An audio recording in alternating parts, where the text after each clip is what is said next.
আমার ভাইয়েরা, আল্লাহ রাব্বুল আলামিন পবিত্র কোরআনুল কারীমের 10 নম্বর সূরা সূরা ইউনূসের 62 নম্বর আয়াতে কারিমার ভিতর আল্লাহ রাব্বুল আলামিন তার প্রিয় বান্দা বান্দীদেরকে একটি দামি সুসংবাদ দিয়েছেন।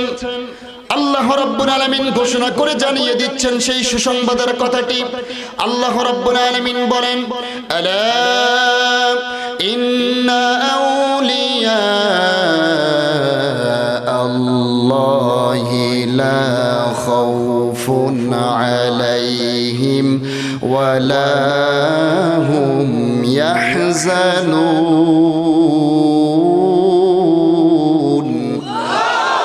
আমার ভাইয়েরা, আল্লাহ রাব্বুল আলামিন আয়াতের শুরুতেই হরফে তানবীহ সতর্কতার হরফ ব্যবহার করে তামাম বিশ্বের মানুষদেরকে দৃষ্টি আকর্ষণ করেছেন আল্লাহর গোলাম। আল্লাহ রাব্বুল আলামিন আয়াতের শুরুতে হরফে তানবীহ ব্যবহার করে তামাম বিশ্বের মানুষদের দৃষ্টি আকর্ষণ করে আল্লাহ ঘোষণা করছেন, ইন্না আউলিয়া আল্লাহ, নিশ্চয়ই যারা আল্লাহর ওলি হবে। আউলিয়া শব্দটি বহুবচন, একবচনে ওলি। ওলি মানে বন্ধু। কার বন্ধু? জোরে বলেন। যারা আল্লাহর বন্ধু হবে, নিশ্চয়ই যারা আল্লাহর ওলি হবে, আল্লাহর বন্ধু হবে, লা খাউফুন আলাইহিম ওয়া লা হুম ইয়াহজানুন। আল্লাহু আকবার। তাদের কোনো ভয় নাই, তাদের কোনো টেনশন নাই। যারা আল্লাহর বন্ধু হবে, যারা আল্লাহর ওলি হবে, তাদের কোনো ভয় নাই, তাদের কোনো টেনশন নাই। আল্লাহ রাব্বুল আলামিন তাদের জন্য ঘোষণা করেছেন, লাহুমুল বুশরা ফিল হায়াতিদ দুনিয়া ওয়া ফিল আখিরাহ। আল্লাহু আকবার। যারা আল্লাহর বন্ধু হবে, যারা আল্লাহর ওলি হবে, তাদের কোনো ভয় নাই, তাদের কোনো টেনশন নাই। বরং আল্লাহ রাব্বুল আলামিন বলেছেন, দুনিয়ার জীবন আখিরাতের জীবন উভয় জীবনে তাদের জন্য রয়েছে বুশরা, মানে সুসংবাদ। চিল্লায়ে বলেন সুবহানাল্লাহ। দুনিয়ার জীবনেও সুসংবাদ দিয়েছেন কে? জোরে বলুন।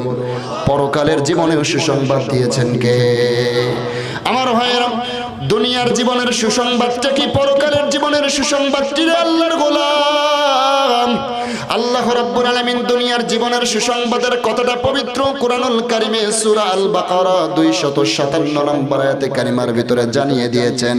মহান আল্লাহ রাব্বুল আলামিন ঘোষণা করে জানিয়ে দেন, আল্লাহু ওয়ালিয়ুল্লাযীনা আমানু ইখরিজুহুম মিনাজ যুলুমাতি ইলান নূর।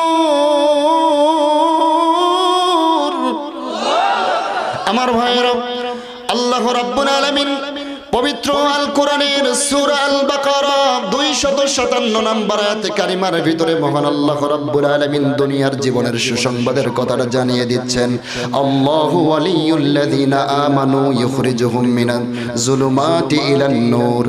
এ পৃথিবীর মানুষেরা, যারা আল্লাহর বন্ধু হবে, যারা আল্লাহর ওলি হবে, তাদের কোনো ভয় নাই, তাদের কোনো টেনশন নাই। দুনিয়ার জীবনে পুরস্কার হলো আল্লাহ রাব্বুল আলামিন জানিয়ে দিয়েছেন, আল্লাহু ওয়ালিয়ুল্লাযীনা আমানু, যারা ঈমানদার তাদের অভিভাবক হলো আল্লাহ। সুবহানাল্লাহ। ঈমানদার যারা আল্লাহর বন্ধু, যারা ঈমানদার তাদের অভিভাবক কে? জোরে বলুন। আল্লাহ যাদের অভিভাবক হবেন তাদের কি কোনো ভয় আছে?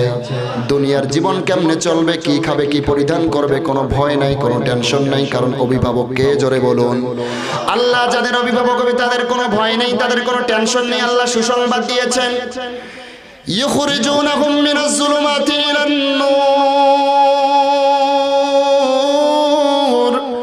এই পৃথিবীর মানুষেরা, আমি আল্লাহ রাব্বুল আলামিন যাদের অভিভাবক তাদেরকে অন্ধকারের পথ থেকে আলোর পথ তথা গুমরাহির পথ থেকে হেদায়েতের পথে পরিচালিত করব। চিল্লায়ে বলেন সুবহানাল্লাহ।